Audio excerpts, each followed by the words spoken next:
This video is sponsored by SPO Digital Marketings. நீங்கள் part time job தேடிட்டு இருக்க ஒருத்தராக இருந்தால் அதுவும் வீட்டிலேருந்தே செய்யணும்னு நீங்கள் ஆசைப்பட்டீங்கன்னா உங்களுக்காக இந்த பார்ட் டைம் ஜாப் கரெக்டாக இருக்கும். ஸோ உங்களோட குவாலிஃபிகேஷனை இந்த நம்பருக்கு மெசேஜ் பண்ணுங்க. தேங்க்யூ. ஸ்கிப் பண்ணாதீங்க. பெரிய தப்பு. தினம் 300 ரூபாய் சம்பாதிக்க அரிய வாய்ப்பு. இன்ஸ்டாகிராம், ஃபேஸ்புக் பயன்படுத்த தெரிந்தால் போதும் content post and content publishing மூலமா தினம் 300 ரூபாய் சம்பாதிக்கலாம். இந்த வேலை செய்ய 5 நிமிடம் போதும். Work training support, group communication support, all language customer live chat support, முக்கியமா சொந்தமா ஒரு பிசினஸ் ஸ்டார்ட் பண்ற அளவுக்கு உங்களால கற்றுக்கொள்ளவும் முடியும், சம்பாதிக்கவும் முடியும். இந்த வேலை வாய்ப்பு வழங்குவது 5 வருடத்திற்கு மேல ரன் ஆகிட்டு இருக்க நம்ம தமிழ்நாட்டு company school of business organisation private limited. மேலும் விவரங்களுக்கு டிஸ்கிரிப்ஷன்ல கொடுத்திருக்க நம்பருக்கு வாட்ஸ்அப் பண்ணுங்க.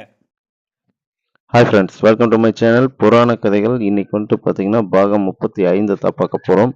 இதை பார்க்கறதுக்கு முன்னாடி என்னோட சேனலை சப்ஸ்கிரைப் பண்ணுங்கள், லைக் பண்ணுங்கள், ஷேர் பண்ணுங்கள், அண்ட் பெல் பட்டனை மறக்காமல் தட்டுங்க. அப்போ தான் நான் போடுற இந்த மாதிரி வீடியோஸ் எல்லாமே வந்துட்டு உங்களுக்கு உடனே வந்து சேரும். ஓகே, வாங்க வீடியோக்குள்ளே போகலாம்.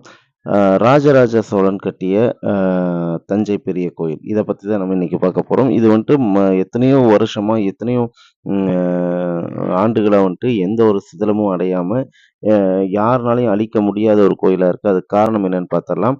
ஏன்னா வெள்ளைக்காரர்களும் டச்சுக்காரர்களும் நம்மளை வந்துட்டு ஆட்சி செய்யும்போது நம்மளோட கோவில்கள் எல்லாமே அழிச்சாங்க. முக்கியமாக உள்ளே இருக்க சிலைகளை எடுத்து வெளியே தூக்கி எறிஞ்சாங்க. அந்த மாதிரி ஏன் அங்கே பண்ண முடியல அப்படின்னா, கோயில் நுழைவாயில், அதாவது சிலை இருக்கிறது வந்துட்டு 12 அடி, ஆனால் கோயில் நுழைவாயில் வந்துட்டு அதை விட கம்மி தான். ஸோ அந்த சிலையை வந்துட்டு வெளியே எடுக்க முடியல அவங்கனால. அதுதான் உண்மை. அதனால தான் அந்த கோயில் சிலை வந்துட்டு இன்னும் கோயிலுக்குள்ளேயே இருக்குது. ஓகேங்களா? சரி, அது எப்படி நம்ம ஆளுங்க செஞ்சுருப்பாங்க அப்படின்னு சொல்லி நீங்கள் யோசிக்கலாம். எப்படி உள்ளே கொண்டு போய் வச்சாங்க, வெளியே எடுக்க முடியாதுன்னா எப்படி உள்ளே கொண்டு போய் வச்சாங்கன்னு யோசிக்கலாம். ஆனால் சிலையை வச்சதுக்கு அப்புறம் தான் கோபுரமே கட்டியிருக்காங்க. ஓகேங்களா? ஸோ இந்த இடத்துல நம்ம எல்லாத்துக்குமே ஒரு கேள்வி வரும். அப்போ கோபுரத்தை அழிச்சிருப்பாங்களே அப்படின்னு சொல்லிட்டு. கோபுரத்தையும் அழிக்க முடியாதுங்க. அதுக்கு காரணம் என்னன்னா, அங்கேயும் ஒரு சயின்ஸ் இருக்கு. காரணம் வந்துட்டு என்னன்னா, 80 டன் எடை கொண்ட ஒரு கல் மேலே வந்துட்டு வச்சிருக்காங்க. அது மட்டும் இல்லைங்க, வெறும் 80 டன் அப்படின்னா கூட அதை வந்துட்டு அசைச்சு பார்த்துடலாம்.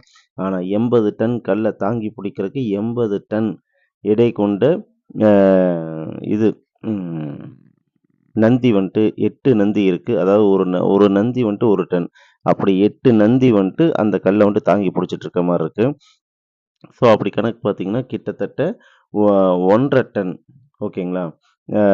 சாரி, 160 டன் வந்துட்டு மேலே வந்துட்டு தாங்கிட்டு இருக்கு. இதனால தாங்க அந்த கோயில் கோபுரத்தை கூட யாருனாலையும் அசைக்க முடியல. ஓகேங்களா? ஸோ இந்த அளவுக்கு பிரம்மாண்டமாக யோசித்து கட்டியிருக்க அந்த கோயில் வந்துட்டு நம்ம தமிழருது அப்படிங்கும்போது கண்டிப்பாக நமக்கு எல்லாத்துக்குமே ஒரு பெருமையான விஷயம்தான். இதே மாதிரி இன்னும் நிறைய விஷயங்கள் நம்ம சேனலில் தொடர்ந்து வந்துகிட்டு இருக்கும்.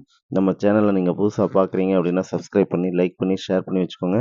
அப்போ தான் நான் போடுற இந்த மாதிரி வீடியோஸ் எல்லாமே உங்களுக்கு உடனே வந்து சேரும். Okay, thank you.